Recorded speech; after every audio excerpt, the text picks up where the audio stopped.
ভাই, বিদেশের লাইফস্টাইল দেখেছিস কত আলাদা? আমি ওখানেই সেটেল হব। আরে পাগল নাকি?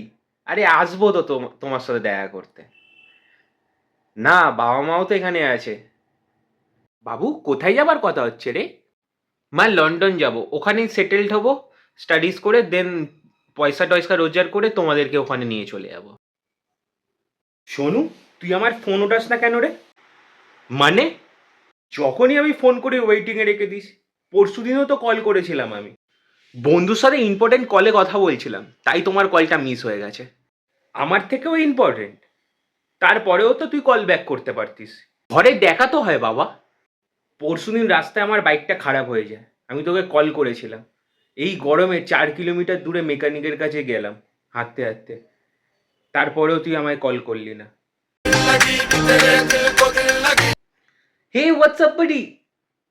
হ্যাঁ, 1 মিনিট বাবা, একটু পরে এসে কথা বলছি তোমার সাথে। এই তুমি কি ভাবছো গো? আমায়ও বলো।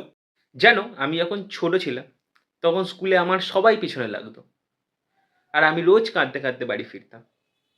বাবা সেটা বুঝতে পারতো, তাই বাবা আমার ভোলানোর জন্য আমাকে আইসক্রিম খেতে নিয়ে যেত, পার্কে নিয়ে যেত। ইভেন যখন আমি কলেজে উঠলাম তখনও আমার পেছনে সবাই লাগতো।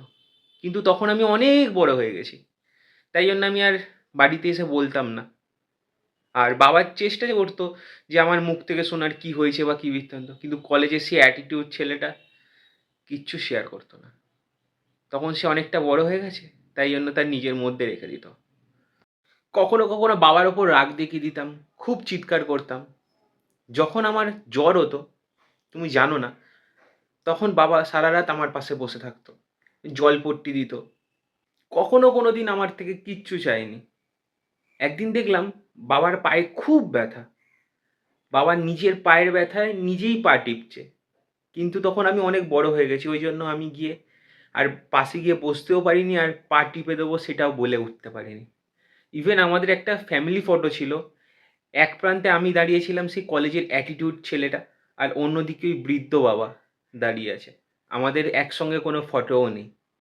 সেদিন যদি ভয় আর লজ্জা কাটিয়ে বাবার কাছে যেতে পারতাম, তার পায়ের কাছে গিয়ে বসতে পারতাম, তার পাটা টিপে দিতে পারতাম, তাহলে গল্পটা অন্য হতো। ছাড়ো, বাদ দাও। আমার ছেলে তো আমার সাথে কথাও বলে না ঠিক করে। কই বলে তো তোমার সাথে কথা। হ্যাঁ, হুঁ, আচ্ছা, ঠিক আছে, শুধু এইটুকানিই বলে।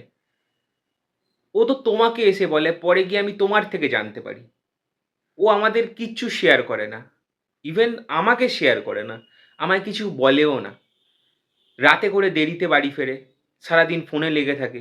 ডিনারটাও এখন করে দেখছি বাইরে করে আসছে। ও বাইরে গিয়ে যদি সেটেলও হয়, তোমাকে আর আমাকে থোড়ি নিয়ে যাবে? কোনো দিনই নিয়ে যাবে না। ও আমাদের অনেক ভালোবাসে। ও তাহলে দেখায় না কেন? দেখালে তবেই তো বুঝতে পারবো। ও আমার মতন ভুল যেন আর না করে। কোন বাচ্চা আছে, পরে ঠিক হয়ে যাবে। যখন কল আসা বন্ধ হয়ে যাবে, তখন বাবা তো ঠিকই থাকবে ফোনের কন্ট্যাক্ট লিস্টে।